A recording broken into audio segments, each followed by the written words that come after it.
Now you listen to Matisse's accent. Joel Embiid in 3 words. That's not an Australian accent. Okay, so where was he born? Scottsdale, Arizona. No, not Scottsdale in Tasmania. Scottsdale, Arizona. Okay, maybe his parents are from Australia. No, his father's from Haiti and his mother's from America. So how exactly did Matisse Thybulle become eligible to not only play for the Australian basketball team, but play a massive role and quietly become one of Australia's favourite sons? Well, stick around to find out. Before we get rolling, if you like this video, please give it a like and subscribe to find out when new content is dropping. This is TH Sports giving you Matisse Thybulle, Australia's new favourite son. Matisse Thybulle was born March 4th, 1997 in Scottsdale, Arizona, to Haitian-born engineer Gregory Thybulle and mother Dr. Elizabeth Thybulle. It was at the age of 2 that his family decided to move to Australia as his father gained work over there. This is where Matisse's journey to become a boomer started. Matisse grew up on the North Shore of Sydney. He particularly remembers his time in iconic places like Manly Beach, Bondi Beach, and spending his time in the Sydney Harbour. However, he didn't take any interest in basketball in his short-lived time in Australia. In fact, during this time, he took more interest in swimming and wanting to be a lifeguard, while also falling in love with Australian delicacies like Milo, but not the same when it came to Vegemite. However, his time in Australia was short-lived, and after spending 7 years in Australia, he then relocated back to the USA. Before he left though, his father made sure that Matisse would get dual citizenship. Who knows, maybe it'll come in handy one day. It was back in the USA when he paid more attention to the sport he'll become to love in basketball. Although it wasn't all smooth sailing, it wasn't until the 8th grade that he was able to hit layups consistently. He didn't even believe that he was that talented as a basketballer until when his high school for 2 years Skyline went up against Zach LaVine's school Bothell. LaVine was one of the top high schools in the country at the time. Thybulle shut LaVine down, stole the ball from him and blocked some of his shots, which got the attention of at the time Washington State University head coach Lorenzo Romar. After 2 years at Skyline, Thybulle then transferred to nearby Eastside Catholic to improve his craft. Although his high school came with many highs, it also came with its lows. During his senior season, Matisse and his family got the devastating news that his mother, Dr. Elizabeth Thybulle, was diagnosed with acute myeloid leukemia. Her cancer went into remission but quickly came back. She unfortunately passed away the night before Matisse's final game, his senior night. Matisse really struggled with this, having to almost be carried on the court by his teammates. But when the whistle blew, he managed to garner all the strength he had and play one of the best games of his high school career, which he says he didn't really remember much about the game and that he was just in grief. At the end of his high school career, Matisse would commit to the University of Washington. Matisse made his arrival at Washington State University during the 2015-16 season, lining up and starting for all 34 games for Romar's Huskies as a freshman, playing with the likes of future NBA players Dejounte Murray and Marquise Chris.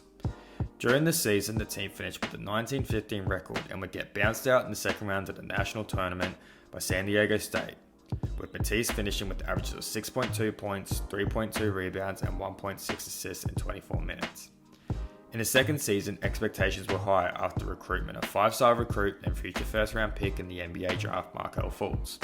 However, their season never really made it off the ground, finishing the season with a record of only 9-22. After the season, the coach that had recruited him had been fired from the program, which made Thybulle contemplate leaving Washington and taking his talents elsewhere.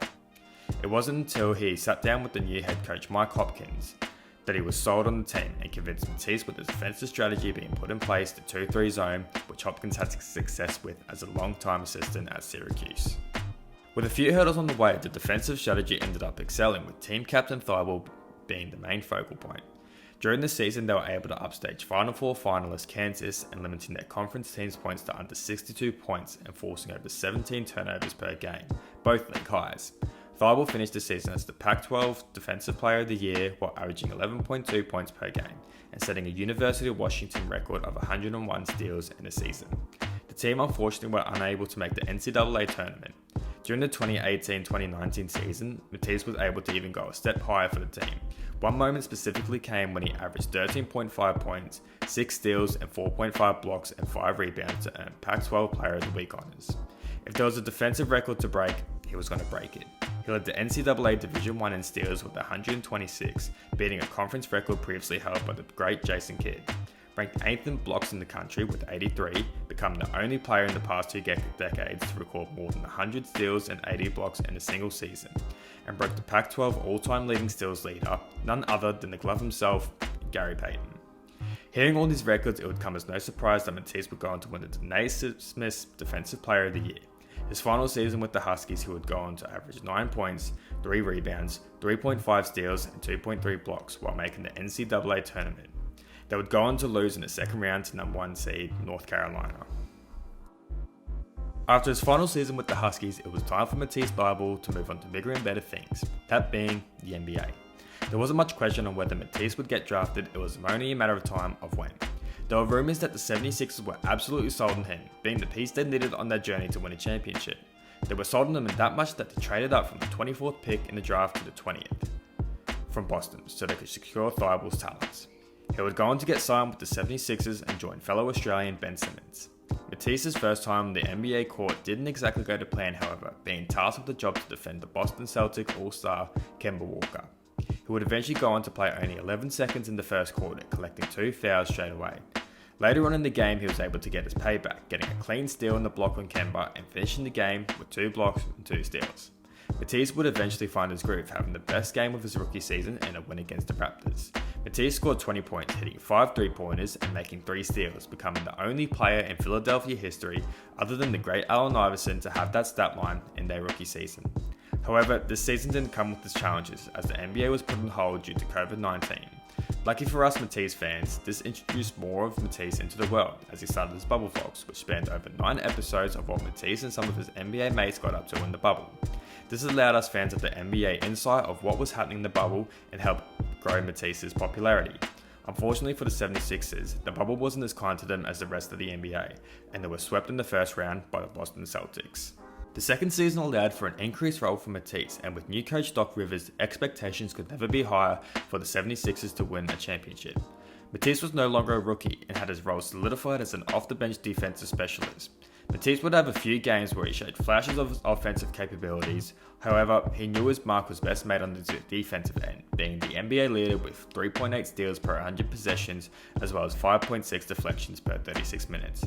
This led to him being selected in the All-NBA defensive second team while only averaging 20 minutes, playing the least average minutes of anyone in the history of the NBA to make an all-defensive team. Although the 76ers would go on to finish with the highest record in the conference, they weren't able to make it out the second round of the playoffs, having a disappointing series against the Atlanta Hawks. This is it so far of Matisse's NBA career. However, after the finals, this was only the beginning of his international basketball career. After the disappointing loss to Atlanta, 76ers star and fellow Australian Ben Simmons had pulled out the Boomers Olympic campaign due to him needing to focus more on improving his jump shot. Many Australians were worried that Matisse would follow in his footsteps, however, he didn't, and joined Australia on their pre-Olympic journey. He would later go on to say, Another country I could have represented in the Olympics, and like having the dual citizenship, it was always funny because people were like, well, wouldn't you rather like be the Team USA? Why would you want to? And for me, it was never even a thought. You couldn't even put Australia and the US in the same conversation. The Boomers basketball core group accepted Matisse like they would with every other player to come through the system. He understood his role, and the chemistry between everyone in the group was undeniable. He fit right in. Matisse's first game with the Boomers was a pre-Olympic warm-up and would be a great one with the win against Argentina. He scored 15 points to go along with 4 steals and 3 blocks. His second game would be the country of his birth, USA, where Australia went on to beat the world number 1 side 91-83. Matisse would also contribute well in this game, scoring 12 points, having 3 steals and 2 blocks, while playing lockdown defense on anyone he could. The limits were now upon the Australian team. It sounds funny saying this, but to the average Australian, they had no idea who Matisse was or even what he could do. He didn't have the name in Australia like boomers like Patty Mills, Joe Ingles, even Matthew Dellavedova. This didn't last for long. The Boomers started the Olympic campaign strong, going 3-0 in the group stage and demolishing Argentina in the quarterfinals 97-59. This resulted in a semi-final showdown between USA, the basketball powerhouse, and a team that the Boomers had posted back-to-back wins against. However, it wasn't the Boomers' night that night, and USA would go on to win the game against Australia and eventually win the gold medal. This led to Australia to a bronze medal showdown against Slovenia, who had arguably one of the best players in the world in Luka Doncic. The bronze medal match is all too familiar with the Boomers, having come 4th in 4 Olympic Games and the most recent Basketball World Cup. The Boomers, however, were able to break the curse with Matisse playing a large role in the match, predominantly marking the best player in the world, Luka Doncic. Australia and Matisse Thybulle were able to get the elusive medal that the team had been chasing for a long time, with Matisse posting an all-round stat line of 11 points, 5 rebounds, 4 assists, 3 steals, and a game best plus minus of 30. Matisse had won over the Australian people with his hard-nosed defence, unselfish play, and passion for wearing the green and gold, and being proud to call himself Australian. Now this won't be the end of Matisse Thybulle's achievements. Actually, whether it be for whatever team he plays for in the NBA or the Boomers, I feel like he'll have every Australian cheering him on. I'll finish off this video by showing a short clip of what he said after winning his bronze medal with Australia. Thanks for watching, please like and subscribe for more content. I was young when we lived there. My sister was born there, but there's something special about the culture there. And I think it says a lot about the people, just to see how excited we are about finally making it and doing this for our country. I mean, it's special to be a part of something where people care. And I feel like in other places that things kind of just happen and people shrug their shoulder like, oh, good for you. But in Australia, like we take pride in every little victory. And even the athletes who didn't win and the progress that they've made, the progress the country's made in athletics, it's been huge just to be a part of, I mean, just the pride of being Australian.